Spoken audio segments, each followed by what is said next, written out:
Hi friends, welcome to our YouTube channel. Friends, ఈరోజు మన ఛానల్లో టాపిక్ వచ్చేసి మనం ఎల్ఈటీవీ రిపేర్ కోర్స్ అనేది చేస్తున్నాం కదా. అందులో మనకి ఇది పార్ట్ 2. మనం ఈ వీడియోలో ఏంటి అని అంటే కంప్లీట్గా ఎల్ఈడి టీవీ వోల్టేజ్ డీటెయిల్స్ అనేది చూద్దాం ఫ్రెండ్స్. ఓకేనా?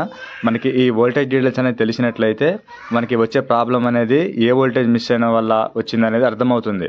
అంటే మనకి వోల్టేజ్ అనేది తెలిసినట్లయితే కంప్లీట్గా మదర్ బోర్డులో కావచ్చు, లేకపోతే డిస్ప్లే రిలేటెడ్ కావచ్చు, మనకి ఇక్కడ టీకాన్ బోర్డులో కావచ్చు, ఎక్కడైనా సరే మనకి మెయిన్ వోల్టేజెస్ అనేది తెలిసినట్లయితే మనం ఆ వోల్టేజెస్ అనేది చెక్ చేస్తాం నార్మల్గా ప్రాబ్లమ్స్ వచ్చినప్పుడు. ఓకేనా? మనకి వోల్టేజ్ అనేది ఎక్కడ మిస్ అయింది, లేకపోతే ఎక్కడ షార్ట్ అయ్యి డ్రాప్ అయిందో ఫైండ్ అవుట్ చేసి రిపేర్ చేసే అవకాశం అయితే ఉంటుంది మనకి. దీనివల్ల మనకి వర్క్ అనేది సింపుల్గా అయితే ఉండడం జరుగుతుంది. సో కంప్లీట్గా వోల్టేజ్ డీటెయిల్స్ అనేది చూద్దాం ఫ్రెండ్స్ ఈ వీడియోలో. ఓకేనా? స్కిప్ చేయకుండా చూడడానికి ట్రై చేయండి. ఎందుకు అని అంటే మనకి వోల్టేజ్ డీటెయిల్స్ ఇంపార్టెంట్, చాలా ఇంపార్టెంట్ వీడియో ఇది. ఓకేనా? ఇంకా మన ఛానల్ని సబ్స్క్రైబ్ చేయకుండా చూస్తున్న వాళ్ళు ఉన్నట్లయితే సబ్స్క్రైబ్ చేసుకొని డైలీ అయితే ఫాలో అవుతుంటాను ఫ్రెండ్స్. ఓకే, మన నార్మల్గా ఇక్కడ మీరు చూసుకున్న టీవీ వచ్చేసి ఎల్జీ 43 ఇంచెస్ టీవీ ఫ్రెండ్స్. ఇది స్మార్ట్ టీవీ. ఓకేనా? మనకి దీంట్లో యూజ్ చేసిన కాంపోనెంట్స్ చూసుకున్నట్లయితే మనకి కాంబో బోర్డు అయితే యూజ్ చేయలేదు. ఇక్కడ మనకి పవర్ సప్లై సపరేటు, అదేవిధంగా టీకాన్ బోర్డు సపరేటు, ఇక్కడ మదర్ బోర్డు సపరేట్గా అయితే యూజ్ చేయడం జరిగింది. మనకి ఇందులో రకాలు ఏంటి అనేది నేను ప్రీవియస్ వీడియోలో అయితే ఎక్స్ప్లెయిన్ చేయడం జరిగింది మీకు. ఓకేనా? అయితే మనకి ఇందులో టీకాన్ బోర్డు అనేది యూసేజ్ చేయడం చేయకపోవడం అనేది మనకి ఇక్కడ మదర్ బోర్డు మీద బేస్ అయితే ఉంటుంది. మనకి కొన్ని మదర్ బోర్డులు ఏంటి అని అంటే డైరెక్ట్గా టీకాన్ ప్రాసెసింగ్ అనేది ఉండి ఇక్కడ ఎల్విడిఎస్ కోసం 2 ఉంటాయి ఫ్రెండ్స్. ఇక్కడ అవుట్పుట్లు సాకెట్స్, అక్కడ నుంచి మనకి 2 ఎల్విడిఎస్లు డైరెక్ట్గా ఇక్కడ చూస్తున్నారు కదా మీరు, ఇదే విధంగా డైరెక్ట్గా అయితే డిస్ప్లేకి అయితే కనెక్ట్ అయి ఉంటాయి. బట్ మనకి ఇక్కడైతే మదర్ బోర్డులో టీకాన్ ప్రాసెసింగ్ అనేది లేదు. ఇక్కడ సపరేట్గా టీకాన్ బోర్డు అనేది యూస్ చేయడం జరిగింది. ఓకేనా? సో ఇప్పుడు మనం దీన్ని వోల్టేజ్ అనేది లైవ్లో టెస్ట్ చేసి చూద్దాం ఫ్రెండ్స్. మనకి ఎక్కడ ఏ వోల్టేజ్ వస్తుంది ఏంటి అనేది నేను లైవ్లో మీకు టెస్ట్ చేసి చూపిస్తాను. ప్రాక్టికల్గా అబ్జర్వ్ చేస్తూ ఉండండి. ఫస్ట్ మనకి ఇక్కడ మీరు చూసుకున్నట్లయితే మనకి ఇది మెయిన్ పవర్ సప్లై. ఇక్కడ మనం ఈ సాకెట్ చూస్తున్నారు కదా, ఇక్కడ 220 volts అనేది మనం కనెక్ట్ అయితే చేయాలి. అయితే మనకి ఈ టీవీ అనేది డైరెక్ట్గా అయితే స్టాండ్ బై నుంచి అయితే రిలీజ్ అయిపోతుంది. మనం సపరేట్గా బటన్ ప్రెస్ చేసి స్విచ్చింగ్ అనేది చేయాల్సిన అవసరం అయితే లేదు. ఓకేనా? సో ఇక్కడ మీరు చూసుకున్నట్లయితే నేను ఇక్కడ మీరు చూస్తున్నారు కదా, మనకి 220 volt లైన్ అనేది ఇక్కడ కనెక్ట్ చేస్తున్నాను. ఇక్కడ మీరు చూడొచ్చు, నేను ఇక్కడ కనెక్ట్ చేయడం జరిగింది. అదేవిధంగా మనకి ఇక్కడ మీరు చూసుకున్నట్లయితే మనకి బ్యాక్ లైట్స్ కూడా గ్లో అవ్వడం అయితే జరిగింది. అంటే మనకి డైరెక్ట్గా స్విచ్చింగ్ అనేది అయ్యి టీవీ అనేది ఆన్ కండిషన్లోకి అయితే వచ్చేసింది. ఇక్కడ మీరు చూస్తున్నారు కదా, నేను ఇక్కడ చూపిస్తున్నాను చూడండి, మనకి బ్యాక్ లైట్స్ అనేది గ్లో అవ్వడం జరిగింది. సో దీని అర్థం ఏంటి అని అంటే మనకి కంప్లీట్గా టీవీ అనేది ఆన్ కండిషన్లోకి అయితే వచ్చేసింది. ఓకే, ఇప్పుడు మనం మల్టీమీటర్ సహాయంతో వోల్టేజ్ అనేది చెక్ చేద్దాం. ఓకేనా? నేను దానికోసం మల్టీమీటర్ని DC 200 రేంజ్లో అయితే సెట్ చేయడం జరిగింది. యాజ్ యూజువల్గా మనం గ్రౌండ్ అనేది బాడీకి అయితే కనెక్ట్ చేసుకుంటాం. ఓకేనా? నేను ఇక్కడ బాడీకి అయితే కనెక్ట్ చేసుకున్నాను గ్రౌండ్ అనేది.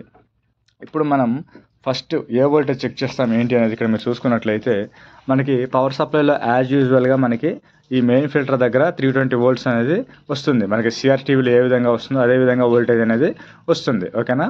అయితే మనకి ఇదంతా ప్రాసెసింగ్ అయిన తర్వాత మాత్రమే మనకి ఇక్కడ బ్యాక్ లైట్స్ అనేది గ్లో అయ్యి టీవీ అనేది ఆన్ కండిషన్లోకి వచ్చింది.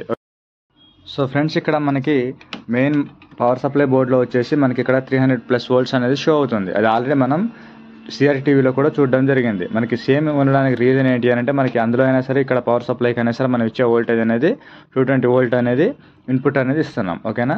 నెక్స్ట్ మనకి ఇందులో సెకండరీ ఇక్కడ మీరు చూస్తున్నారు కదా, మనకి ఇక్కడ నుంచి మదర్ బోర్డుకి ఈ విధంగా వైర్స్ ద్వారా అయితే వోల్టేజ్ అనేది వస్తుంది. ఇక్కడ మీరు చూస్తున్నారు కదా, మనకి ఇక్కడ 12 అని చెప్పేసి రాస్తుంది. ఈ మార్క్ ఏంటి అని అంటే మనకి ఇందులో వైర్స్ అనేది 12 వైర్స్ అనేది ఉండడం జరిగింది. ఇక్కడ మీరు చూస్తున్నారు కదా, మనకి ఇందులో 12 వైర్స్ అనేది ఉండడం జరిగింది. ఇక్కడ మీరు కౌంట్ చేసుకున్నట్లయితే 12 వైర్స్ అనేది ఉండడం జరుగుతుంది ఇందులో. ఓకేనా? ఇక్కడ నుంచి మనకి ఇక్కడికి వచ్చిన వోల్టేజెస్ అనేది నేను నార్మల్గా మీకు చెక్ చేసి చూపిస్తాను. అంటే మనకి నార్మల్గా అన్నీ అని కాదు, మనకి కొన్ని వోల్టేజెస్ అనేది చెక్ చేసుకున్నట్లయితే మనకి అర్థమైపోతుంది. ఓకేనా? ఇక్కడ మీరు చూసుకున్నట్లయితే నేను ఇక్కడ ఫస్ట్ వోల్టేజ్ అనేది చెక్ చేస్తున్నాను. ఇక్కడ మీరు చూడొచ్చు, మనకి 1.9 volts అనేది షో అవుతుంది. నెక్స్ట్ మనకి ఇది 0. ఓకే, నెక్స్ట్ వోల్టేజ్ అనేది మనకి 13.9 అంటే అప్రాక్సిమేట్లీ 14 volts అనేది రావడం జరుగుతుంది. ఈ విధంగా మనకి ఇక్కడ నుంచి మెయిన్ మదర్ బోర్డ్ వర్కింగ్ కావాల్సిన వోల్టేజ్ డీటెయిల్స్ అనేది చూడొచ్చు మీరు. అంటే మనకి మదర్ బోర్డ్ వర్కింగ్ కావాల్సిన వోల్టేజెస్ అనేది అన్ని ఈ విధంగా అయితే వస్తాయి. మళ్ళీ ఇక్కడ నుంచి రిటర్న్ వెళ్తుంది మనకి సప్లై అనేది. దేనికి? మనకి బ్యాక్ లైట్ అనేది స్విచ్చింగ్ అవ్వడానికి. మనకి బ్యాక్ లైట్ ఇన్వర్టర్ సెక్షన్ కూడా మనకి ఈ విధంగా పవర్ సప్లైకే ఇన్బిల్ట్గా అయితే రావడం జరిగింది. అంటే మనకి మ్యాక్సిమం పవర్ సప్లైస్లో అన్నిటికీ ఈ విధంగా బ్యాక్ లైట్ కోసం యూస్ అవ్వడం జరుగుతుంది. మనకి ఈ విధంగా లోపలికి వెళ్ళిపోతుంది ఇది స్టిప్స్కి. ఓకేనా? ఈ విధంగా ఇక్కడ నుంచి వెళ్ళాల్సిన వోల్టేజ్ వెళ్ళిన తర్వాత మాత్రమే మనకి ఎల్ఈడివిలో ఈ విధంగా స్ట్రిప్స్ అనేది గ్లో అవుతాయి మనకి. ఇక్కడ మీరు చూస్తున్నారు కదా, ఇది ఓకేనా. నెక్స్ట్ ఇక్కడ మెయిన్ మదర్ బోర్డ్లో కొన్ని వోల్టేజ్ అనేది నేను మీకు చెప్తాను ఫ్రెండ్స్. ఇంపార్టెంట్ వోల్టేజెస్ అనేది మనకి స్టాండ్ బై ప్రాబ్లం వచ్చినప్పుడు, లేదు అని అంటే మనకి టీవీ అనేది రెడ్ కలర్ లైట్ బ్లింక్ అయినప్పుడు పవర్ సప్లైకి సంబంధించి వాటికి సంబంధించిన వోల్టేజెస్ అనేది నేను ఇక్కడ మీకు చూపిస్తాను. ఇంపార్టెంట్ వోల్టేజ్ అనేది ఇక్కడ మీరు చూసుకున్నట్లయితే మనకి ఇది వచ్చేసి మెయిన్ ప్రొసెసర్. ఓకేనా, చూస్తున్నారు కదా, ఈ విధంగా హీట్ సింక్ అనేది మౌంట్ అయి ఉండడం జరిగింది. ఇది మనకి మెయిన్ ప్రొసెసర్. అండ్ ఇంకొకటి మనకి మదర్ బోర్డ్ వర్క్ అవుతుంది అని అంటే మనకి ఇందులో రెడ్ అనేది కనిపిస్తుంది. ఇక్కడ మీరు చూడొచ్చు, ఇక్కడ మీరు చూస్తున్నారు కదా. ఓకే, ఈ విధంగా మనకి కనిపిస్తుంది. నెక్స్ట్ ఇక్కడ మీరు చూసుకున్నట్లయితే వోల్టేజ్ రెగ్యులేటర్ అయితే ఉండడం జరిగింది. మనకి ఇక్కడ వోల్టేజ్ అనేది నేను చూపిస్తున్నాను. మనకి ఇందులో మెయిన్ వోల్టేజ్ అనేది 3.3 వోల్ట్స్, అదేవిధంగా 1.8 వోల్ట్స్ అనేది రావడం జరుగుతుంది. మనకి ఆ వోల్టేజెస్ అనేది ఈ విధంగా మదర్ బోర్డ్లో ఉన్న main IC, memory IC run అవ్వడానికి అయితే యూజ్ అవుతాయి. ఆ వోల్టేజెస్ అనేది మిస్ అయినప్పుడు, లేకపోతే ఇక్కడ ఈ విధంగా రెగ్యులేటర్స్ అనేది ప్రాబ్లం వచ్చినప్పుడు మనకి ఇటువంటి ప్రాబ్లమ్స్ అనేది వస్తాయి. స్టాండ్ బై రిలేటెడ్ కావచ్చు, లేకపోతే మనకి రెడ్ లైట్ బ్లింకింగ్ అవ్వడం కావచ్చు, మనకి ఈ విధంగా. ఓకేనా, ఇక్కడ మీరు చూసుకున్నట్లయితే నేను చెక్ చేసి చూపిస్తాను చూడండి మీకు. ఇక్కడ ఈ రెగ్యులేటర్ దగ్గర వోల్టేజ్ అనేది చెక్ చేస్తున్నాను నేను. సో ఇక్కడ మీరు చూసుకున్నట్లయితే మనకి 3.3 వోల్ట్ అనేది షో అవుతుంది. చూస్తున్నారు కదా. నెక్స్ట్ ఇక్కడ ఈ పిన్ దగ్గర సెకండ్ పిన్ నేను చూపిస్తాను చూడండి. ఈ విధంగా ఇక్కడ మీరు చూసుకున్నట్లయితే 1.6, 1.7 వోల్ట్ అనేది అవుతుంది. నెక్స్ట్ ఈ విధంగా మెయిన్ అవుట్పుట్ దగ్గర అయితే చెక్ చేసుకుంటున్నాను నేను. ఇక్కడ మీరు చూసుకున్నట్లయితే 1.8 అంటే మనకి ఈ రెగ్యులేటర్ దగ్గర నుంచి మనకి మెయిన్ ఐసీ కావాల్సిన వోల్టేజ్ అనేది షో అవుతుంది మనకి. ఒకవేళ మనకి ఇది ఫెయిల్ అయినట్లయితే, ఓకేనా, ఫెయిల్ అయినట్లయితే మనకి దీనికి సంబంధించిన ప్రాబ్లం అనేది మనకు చూడడానికి అయితే వస్తుంది. నేను రిపేర్ సెక్షన్లో నేను వాటి గురించి కూడా మీకు క్లారిటీగా అయితే చెప్తాను. ఇప్పుడు మీకు మెయిన్ వోల్టేజెస్ గురించి అయితే చెప్తున్నాను చూడండి. నెక్స్ట్ ఇక్కడ ఇంకొక ఐసీ చూస్తున్నారు కదా మీరు, మనకి రెగ్యులేటర్ ఐసీ అని చెప్పేసి అంటాం. మనకి దీనికి సంబంధించిన వోల్టేజెస్ అనేది ఇక్కడ మీరు చూడొచ్చు. సో ఇక్కడ మీరు చూసుకున్నట్లయితే మనకి ఇక్కడ 3.3 వోల్ట్స్ అనేది షో అవుతుంది. ఓకే, ఇక్కడ నుంచి మనకి డిస్ప్లే ప్రాబ్లమ్స్ వచ్చినప్పుడు ఏ విధంగా వోల్టేజెస్ వెళ్తాయి అనేది చూసుకున్నట్లయితే మనకి ఇక్కడ ఒక ఎల్ఈడీఎస్ చూస్తున్నారు కదా. ఇక్కడ నుంచి మనకి ఇక్కడ టీకాన్ కనెక్ట్ చేయడం జరిగింది. మరి ఈ డిస్ప్లే వోల్టేజెస్ అనేది ఇక్కడ టీకాన్ యూజ్ చేశారు కాబట్టి టీకాన్లో ఉండడం జరుగుతుంది. ఒకవేళ ఇది లేనట్లయితే మనకి ఐదర్ మదర్ బోర్డ్లో, లేకపోతే మనకి డైరెక్ట్గా ఈ విధంగా స్కేలార్ పీసీబీస్ ఉంటాయి కదా, ఈ విధంగా స్కేలార్ పీసీబీలో అయితే మనం చెక్ చేసుకోవచ్చు వోల్టేజెస్ అనేది. అయితే మనకి ఈ వోల్టేజ్ అనేది నోట్ చేసుకోండి ఫ్రెండ్స్, చాలా ఇంపార్టెంట్ వోల్టేజెస్ ఇప్పుడు నేను చెప్పేవి. మీకు ఇంకా మదర్ బోర్డ్లో ఇంకొన్ని వోల్టేజెస్ అనేది ఉంటాయి. నేను రిపేర్ చేసేటప్పుడు వాటి గురించి ఇంకా డీటెయిల్గా అయితే మీకు ఎక్స్ప్లెయిన్ చేస్తాను. ఓకేనా, ఇప్పుడు మనకి డిస్ప్లే రిలేటెడ్ ప్రాబ్లమ్స్ వచ్చినప్పుడు మన డిస్ప్లేలో వోల్టేజ్ అనేది ఏ విధంగా చెక్ చేసుకోవాలి, ఏ పాయింట్లో ఎక్కడ ఎంత వోల్ట్ వస్తుంది అనేది మీరు నోట్ చేసి పెట్టుకోండి. నేను ఇక్కడ ఎక్స్ప్లెయిన్ చేస్తాను. ఫస్ట్ మనకి డిస్ప్లే అనేది ఎంత వోల్ట్ మీద వర్క్ అవుతుందనేది చూడాలి. మనకి డిస్ప్లే అనేది 12 వోల్ట్స్ మీద అయితే వర్క్ అవ్వడం జరుగుతుంది. సో నేను దానికోసం ఇక్కడ మెయిన్ విసిసి అనేది చెక్ చేస్తాను. ఇక్కడ మీరు చూసుకున్నట్లయితే మనకి ఇక్కడ మీరు చూస్తున్నారు కదా విఇన్, నేను జూమ్ చేసి చూపిస్తున్నాను చూడండి. ఓకేనా, ఇక్కడ విఇన్ అని చెప్పేసి ఉంది. అంటే మనకి విఇన్ అంటే మనకి వోల్టేజ్ అనేది ఇన్పుట్. సో ఇక్కడ నేను టచ్ చేశాను ప్రాబ్ అనేది, ఇక్కడ మీరు చూడొచ్చు మనకి 13.5 వోల్ట్స్ అనేది షో అవుతుంది. ఓకేనా, మనకి ఇన్పుట్ వోల్టేజ్ ఇది. నెక్స్ట్ ఇందులో ఒక మెయిన్ 4 వోల్టేజెస్ అనేది ఉండడం జరుగుతుంది. అవి 4 నేను చెప్తున్నాను, నోట్ చేసుకోండి. అవి వచ్చేసి విజిహెచ్, విజిఎల్, వికామ్, ఏవిడిడి. ఈ 4 అనేది మనకి డిస్ప్లే కంప్లైంట్స్ వచ్చినప్పుడు వోల్టేజ్ అనేది యూజ్ అవ్వడం జరుగుతుంది మనకి. ఇక్కడ మీరు చూసుకున్నట్లయితే నేను ఇక్కడ మీటర్ పక్కన పెట్టుకుంటున్నాను చూడండి. మనకి ఇక్కడ ఆల్రెడీ టెస్ట్ పాయింట్స్ అనేది ఇవ్వడం జరిగింది. ఇక్కడ మీరు చూసుకున్నట్లయితే విజిఎల్, ఓకేనా, ఈ టెస్ట్ పాయింట్ దగ్గర మీరు వోల్టేజ్ అనేది చెక్ చేసుకున్నట్లయితే మనకి మైనస్లో వస్తుంది. ఓకేనా, మనకి -5.2 ఆ విధంగా అయితే వస్తుంది. నెక్స్ట్ ఇక్కడ విజిహెచ్, ఈ విధంగా టెస్ట్ పాయింట్స్ ఉంటాయి ఫ్రెండ్స్. ఇక్కడ నేను మీకు జూమ్ చేసి చూపిస్తున్నాను, ఒకసారి అబ్జర్వ్ చేయండి మీరు.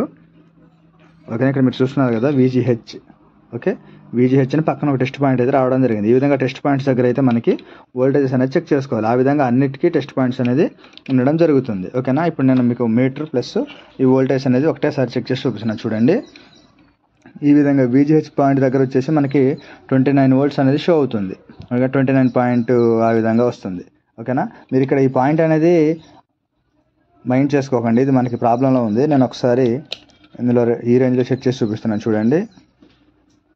చూస్తున్నారు కదా, మనకి 30 వోల్ట్స్ అనేది షో అవుతుంది. ఓకే, నెక్స్ట్ ఇక్కడ విజిఎల్ అనేది -4 ఆ విధంగా అయితే వస్తుంది. అంటే మనకి 600 రేంజ్లో ఉంది కాబట్టి మనకి ఆ విధంగా షో అవుతుంది. నెక్స్ట్ ఇక్కడ వికామ్ అని చెప్పాను కదా, ఇది మనకి ప్లస్లో వస్తుంది.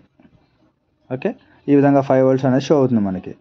నెక్స్ట్ ఏవిడిడి మీరు చూసుకున్నట్లయితే మనకి 16 వోల్ట్స్ అనేది ప్లస్లో అయితే షో అవుతుంది. చూస్తున్నారు కదా, మనకి ఈ 4 వోల్టేజ్లు అనేది ప్యానల్కి సంబంధించి important voltage details. Next VCC, మనకి ఫస్ట్ ఈ వీసీసీ అనేది ప్యానల్లో ఇన్పుట్ అయిపోయిన తర్వాత మనకి డీసీ టు డీసీ కన్వర్షన్ ద్వారా ఈ వోల్టేజెస్ అనేది జనరేట్ అవుతాయి. వీటితో పాటు మనకి దీనికి సంబంధించిన గ్రాఫిక్స్ కావచ్చు, సిగ్నల్స్ కావచ్చు మదర్ బోర్డ్ నుంచి అయితే రావడం జరుగుతుంది. ఆ తర్వాత మనకి ప్యానల్కి అయితే ఈ విధంగా ఇక్కడ మీరు చూస్తున్నారు కదా 2 ఎల్ఈడి స్ట్రిప్స్, వీటి ద్వారా అయితే మనకి ప్యానల్కి ఇన్పుట్ అయ్యి ప్యానల్ అనేది వర్క్ అవుతుంది. ఓకేనా. నెక్స్ట్ ఇక్కడ మనకి సపరేట్గా ఇక్కడ సిగ్నల్ అనేది ఇవ్వడం ద్వారా మనకి ఇక్కడ బ్యాక్ లైట్కి వెళ్ళాల్సిన వోల్టేజ్ అనేది వెళ్ళి మనకి స్విచ్చింగ్ అయ్యి బ్యాక్ లైట్స్ అనేది గ్లో అవుతాయి. సో ఫ్రెండ్స్, మనకి ఇప్పుడు 2 వీడియోస్ అనేది కంప్లీట్ అవ్వడం జరిగింది. మనకి ఫస్ట్ వీడియోలో వచ్చేసి కంప్లీట్ వర్కింగ్ అనేది తెలుసుకున్నాం, ఏ బోర్డ్స్ యూస్ చేస్తారు ఏంటి అనేది. ఇప్పుడు ఈ వీడియోలో అయితే మీకు మెయిన్ ఇంపార్టెంట్ వోల్టేజెస్ అనేది ఇక్కడ మదర్ బోర్డుకి సంబంధించి కావచ్చు, ఇక్కడ మనకి ప్యానల్కి సంబంధించి కావచ్చు, కంప్లీట్గా వోల్టేజ్ డీటెయిల్స్ అనేది నేను ప్రాక్టికల్గా చెక్ చేసి చూపించడం జరిగింది. మీరు వీటిని నోట్ చేసుకోండి.